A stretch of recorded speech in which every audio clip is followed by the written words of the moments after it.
everyone conserved materials for the war effort. The miners would wear the gloves until they wore out the palms.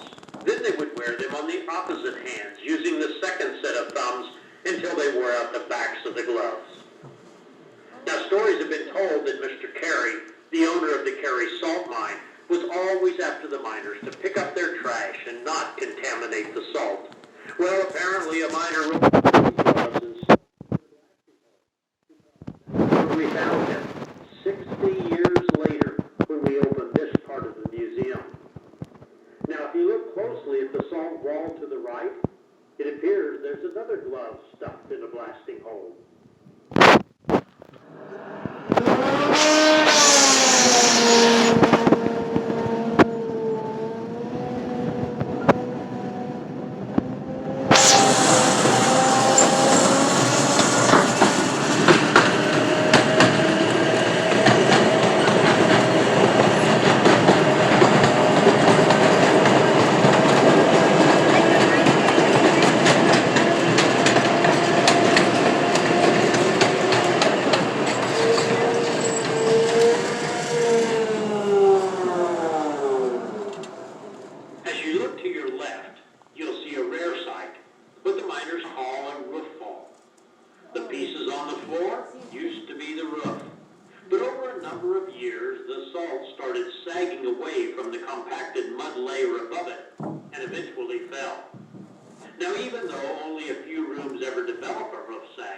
Everywhere in the mine that people will walk, drive, or ride, we monitor the roof, and sags are removed when necessary.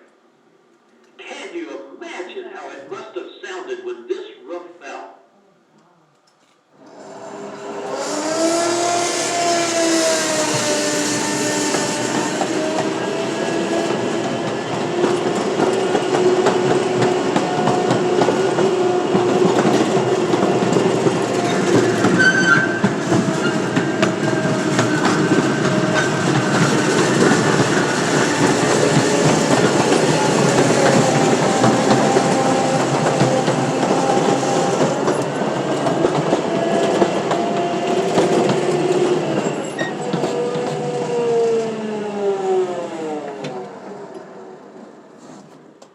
From 1923 to 1983, the miners used a rail system to transport salt from the mine face to the salt skip, where it was hoisted topside.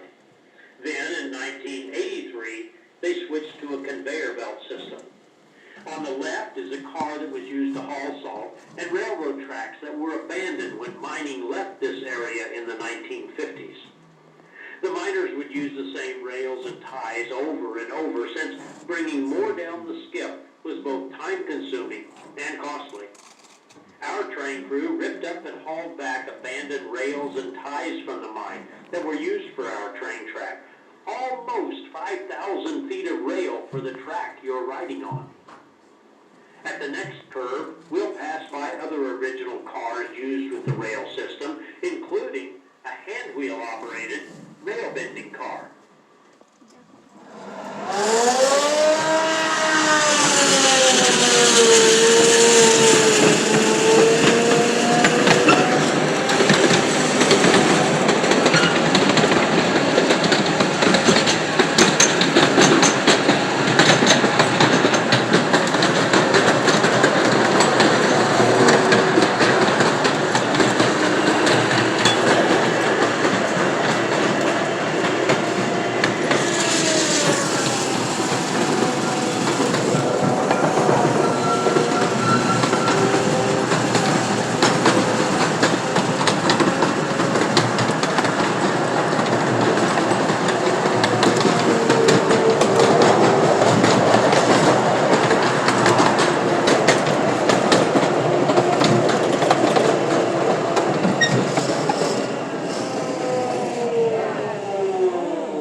Everything that comes down in the mine stays in the mine.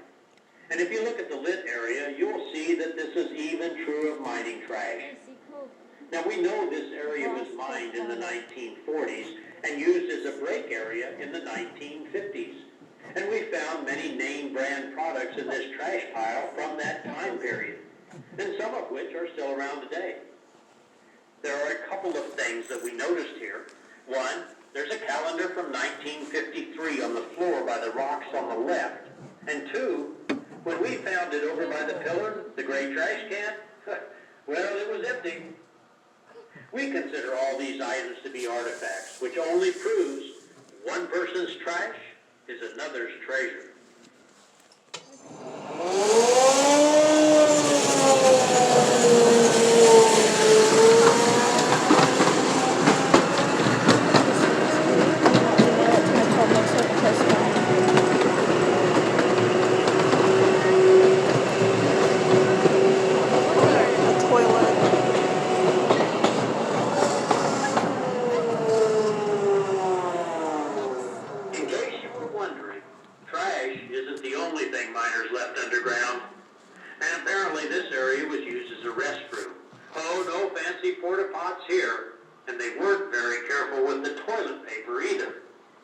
And this is one reason we say, don't lick the salt.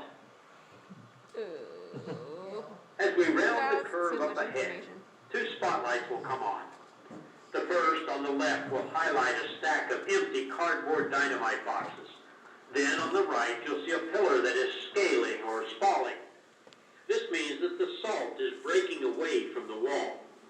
And like roof sags and floor heaves, this is a natural occurrence in a salt mine. And as your ride continues, keep in mind, we've tried to leave the mine just as it was years ago. Now, when we get to the station, please remain seated when we stop and do not get off the train until instructed to do so.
You may now exit carefully to your left.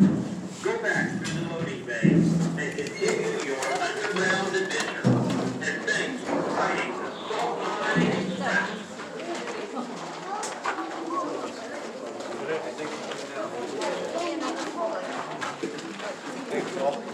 Thank you.